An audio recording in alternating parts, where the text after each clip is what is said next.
Monsieur Molac. Merci, Monsieur le Président. Donc, l'agriculture est le socle de notre économie. C'est elle qui nous a permis de sortir du sous-développement de la première partie du XXe siècle. Et grâce à l'Europe, à la politique agricole commune, il était question à cette époque, effectivement, de nourrir l'Europe. Je rappelle simplement que jusque dans le milieu des années 50, il y a encore des tickets de rationnement en France. On l'a un peu oublié. Alors, c'est aussi l'agriculture, un secteur qui est très marqué par l'ESS, puisque Copern, CECAP, Terena, Grial, etc. sont des groupes coopératifs. Et donc, dans le domaine de l'agriculture, l'ESS, c'est bien une des solutions, et on ne pourra pas me faire dire autre chose. Alors, c'est un secteur déterminant, un acteur déterminant.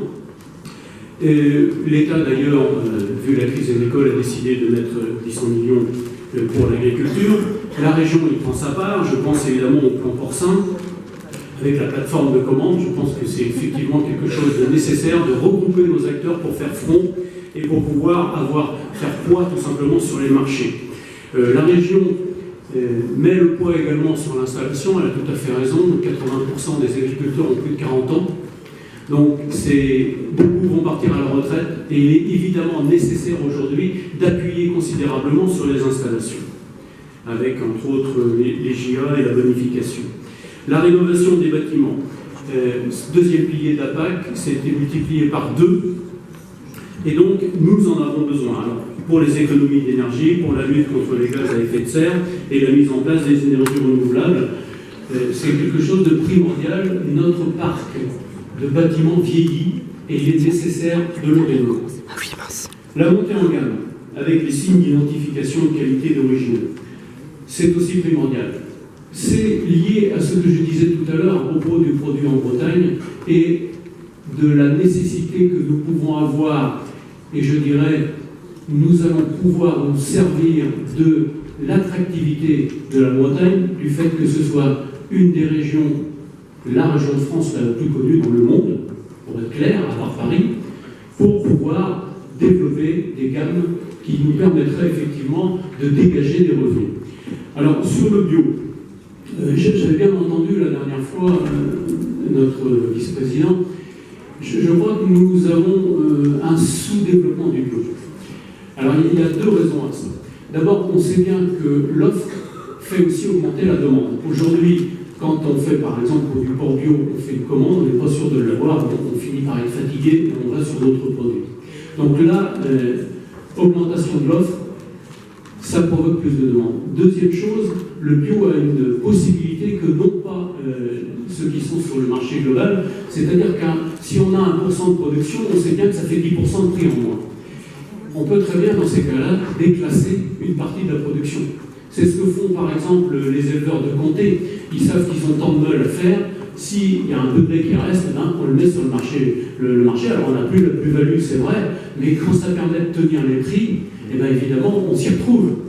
Parce qu'aujourd'hui, les litres en bio, ça se vend entre 360 à peu près 370 €. Donc par rapport à ceux qui sont payés en classique de 180 €, vous comprenez bien, même si on déclasse 1 ou 2% de la production, c'est pas grave. C'est pas grave. Donc, je souligne également l'autonomie des exploitations, parce que la recherche de la protéine locale, on arrête d'aller développer en fait l'agriculture, en particulier le soja aux États-Unis ou au Brésil. Effectivement, c'est pour nous quelque chose d'important. C'est quelque chose d'important aussi pour les exploitations, parce que moins d'intrants, ça veut dire que finalement, moins de dépenses extérieures. Parce que c'est pas le tout d'avoir un gros chiffre d'affaires. Ce qui compte, c'est ce qui reste à la fin du mois pour vivre.